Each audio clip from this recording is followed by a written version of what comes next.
could it be? But me, your man, Louie T. Welcome to the command post. You know what it is. Post up and take command. I, of course, am your commander-in-chief, Louie T. Thank you for joining me. I wanted to come to you guys this week specifically with the purpose of really jump-starting the offseason. Lots of things to transpire this offseason. We're thinking this is going to be one of the biggest offseasons in recent memory. Obviously, the sale of the organization trumps everything. We're still awaiting word on what's going on with that. And we've gone through the first rounds, I think, of bids. Nothing, north of $6.3 billion. We're hearing that Dan wants north of $7 billion. And so we'll see what happens with that situation.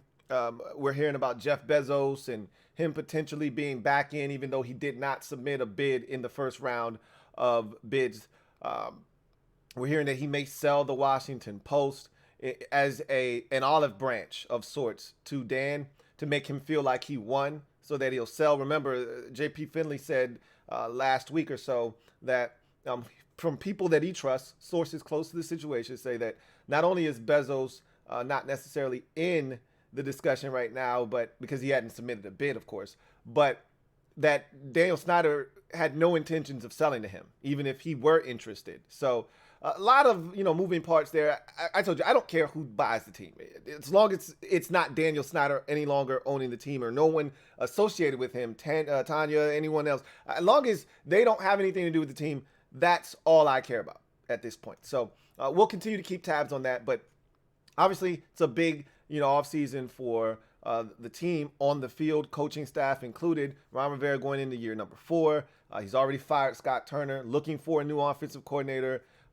The roster needs more improvements, more changes, more upgrades. We'll talk about that. So I want to start first, though, because the offensive coordinator is the next biggest topic. After you move away from the ownership change potentially, I think the next big topic now becomes the offensive coordinator. And then once they solve that, then we move straight to quarterback, right? What are we going to do there? Are we going to stick with Sam Howell? Are they going to move on? Is this just a smoke screen? Are they going to go after one of these veteran quarterbacks in free agency? Are they going to try to attack the position via the draft? We'll get into that. Again, we have plenty of time to do all of that stuff, but I want to talk about the offensive coordinator position. We've talked about that since the move on January 9th to move forward and fire Scott Turner. I believe that was actually January 10th. We've talked about what direction they should go and what we expect them to do, because this is an organization that, hasn't necessarily done the best job of finding young talent since the Shanahans moved on. That's when all the guys, Kyle Shanahan, obviously Sean McVay, Matt LaFleur, Kevin O'Connell, all those guys were here because of the Shanahans, okay, in one way, shape, form, or another. So, you talk about all that young talent. We haven't done that since the Shanahans were here. We don't attract young, talented coaches that are moving up the ranks here in Washington. So it's hard to get those guys to come here with all the things that have transpired here in Washington over, the past decade plus or so. Obviously, Ron Rivera being in a contract year, essentially, I mean, it's really more of a lame duck year because I think he signed a 5-year deal. I still don't know if anybody has actually gotten their hands on Ron Rivera's contract. I still don't think we actually know the terms and, the outline of his contract. Normally we know 5 years, X amount of dollars. I don't think we ever found out how much Ron Rivera is making. They actually did a really good job of keeping that tight-lipped. We can all assume that he got a 5-year deal. That's the standard going rate for a new coach in this league, especially one with the experience that Ron Rivera came to this particular position with. But we don't know how much he's getting paid. That doesn't matter, though. The 5 years is what's important. This is year 4. And we're assuming that if he doesn't get it done right away, if there is an ownership change, which we are expecting and assuming that is going to take place, then he'll probably be out next season. So this is a big hire for him if he's looking to try to retain his job as the head coach of the Washington Commanders. That said, we think we're going to end up with a retread, which, I've already wrapped my brain around that premise that it'll be, a guy that's already, been a coordinator several times over in this league, has failed, has been successful in his own right, but you know what you probably are going to get, and you're not going to really exceed the glass ceiling that has already been placed on that particular offensive coordinator. We think we're going to get one of those guys. That's who they've been looking to interview. Now, there are some names that are new. Obviously, the quarterback's coach in Atlanta, was interviewed, I believe, last week.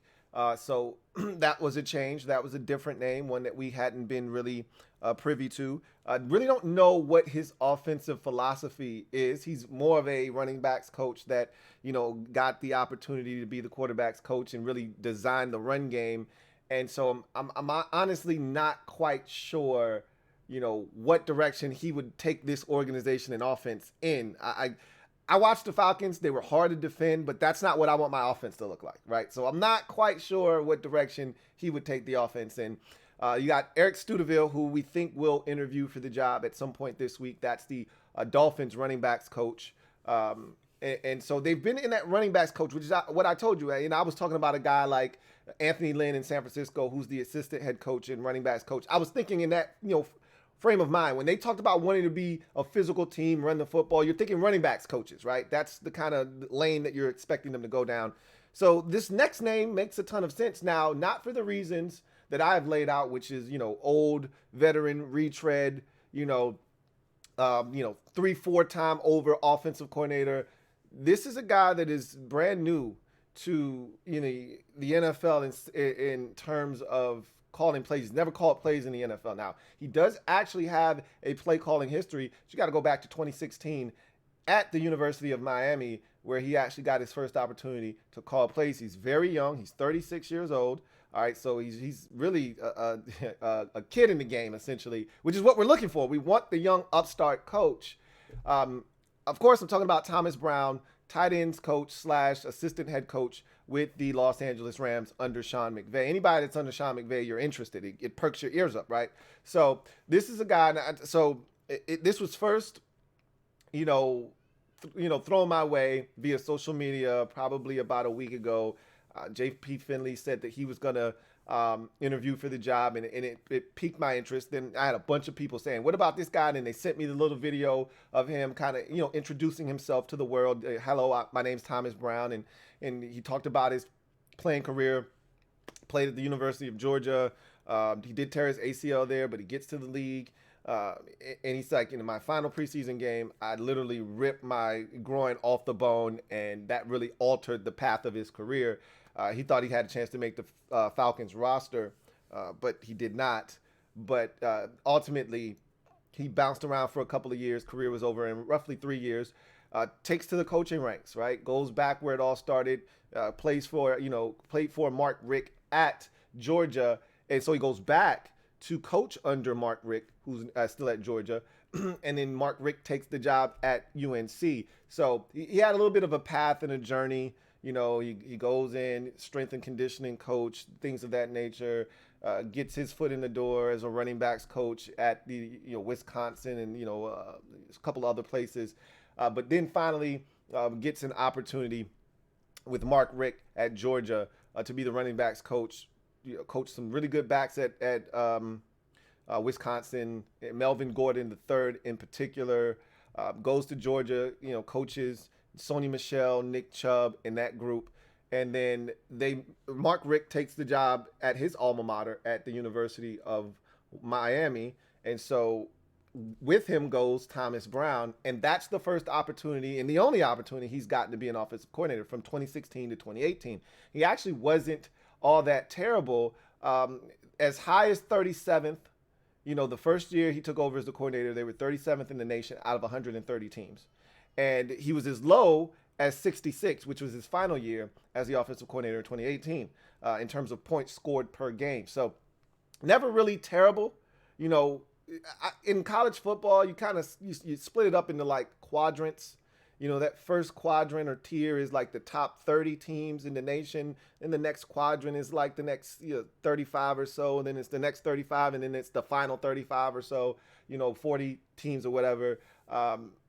He was in that second quadrant, pushing the first in terms of points per game ranking that first year. So he's got a little something to him. Again, watched a few clips from, back in those days to see what his mentality was, but it's hard. That's 2016 to 2018. He has gone through probably some philosophical changes. He's been with different offenses, so it may have changed the way he views offense. So I don't know if that still exists. So I don't really want to put too much stock into that. But just know that he does have some semblance of play calling experience. But that said, he gets to the NFL under Sean McVay in 2020, if I'm not mistaken. Takes the running backs coach job. Sean McVay, super impressed with him after 1 year, promotes him from running backs coach to tight ends coach, but also gives him the title of assistant head coach. Sean McVay was so impressed with him. And, Sean McVay's got an eye for talent. He did the same thing with Brandon Staley. He ended up getting a job with the Los Angeles Chargers. He's got this eye for guys that get it. And this Thomas Brown guy, there's something to him. It's amazing because he's already interviewed for a head coaching job with the Houston Texans. Now, numerous, interviews for offensive coordinator jobs around the league. So we've got competition. Highly doubt that this will end up being the job for him, honestly speaking. I don't know if he's been offered anywhere. I don't know, what those interviews look like and if he wowed anyone or not. But if he's got options, I've already laid this out for you. If he's got options, this shouldn't be at the top of his list, okay? If he doesn't have options and Washington is the only team willing to give him an opportunity, does he jump at that opportunity? Again, you know the risks, you know the rules, you know what's at stake here. Ron Rivera, 1 year. Whether you do a great job or not, if the record doesn't reflect what the new ownership group is looking for, you're fired. Okay, whether you do a hell of a job. We could have the number 5 offense in football. The defense can fall the hell apart next season.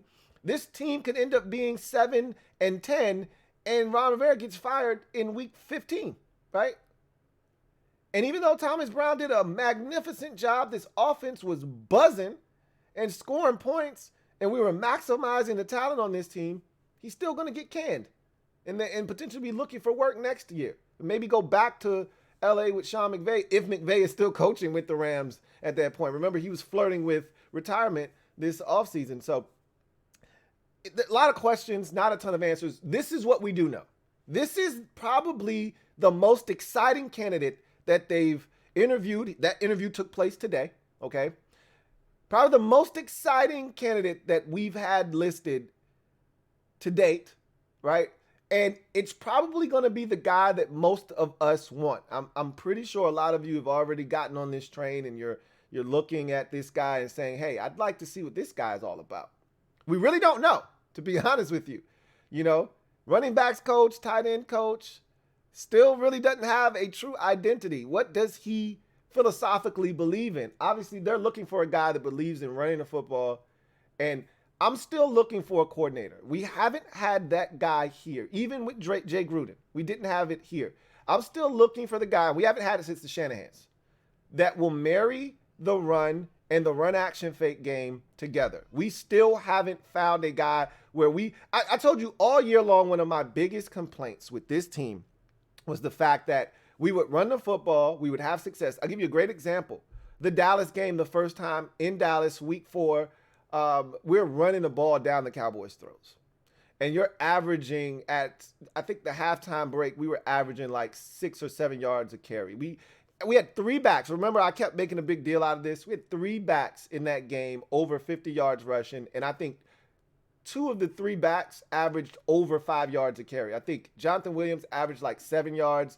And I think Antonio Gibson averaged like 5 yards. And J.D. McKissick averaged like 4 and some change. We killed the Cowboys on the ground. When you're running it that effectively, and this wasn't Jonathan Williams with just 2 carries. Jonathan Williams had like 6 or 7 carries for like, 60-something yards or 50-something yards. And Antonio Gibson had 13 carries for like 70-something yards. And J.D. McKissick had like 5 carries for like 30-something yards. Like we were getting after the Cowboys, or 50-something yards. We were getting after the Cowboys on the ground. J.D. McKissick, I think he had like 7 carries because we were running. Remember, we didn't want Carson throwing the ball. He had got sacked 8-9 times the week prior. So we didn't want him throwing the football. And we ran the hell out of the ball. And we still didn't get any play action fake chunk plays out of that. The Cowboys weren't even respecting our play action fake because it isn't married with the pass game. And it's frustrating because I didn't think until later on in the season, when we started going heavy counter action with guys pulling, and that's when we started to get the play action to look a lot like the run. But even then, it was so slow developing, and we're not the most athletically gifted offensive line. And I didn't think some of the assignments were well timed, where we're putting, tight ends on outside backers and defensive ends, and those guys are winning and they're getting to the quarterback. But that's how we got those chunk plays against the Giants the second game. Remember?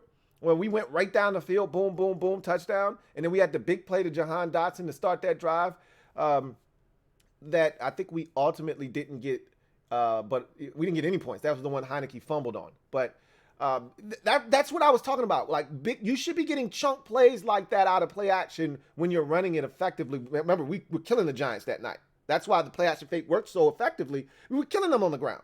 They couldn't stop Brian Robinson, which is why we were so flabbergasted at why he didn't touch it more.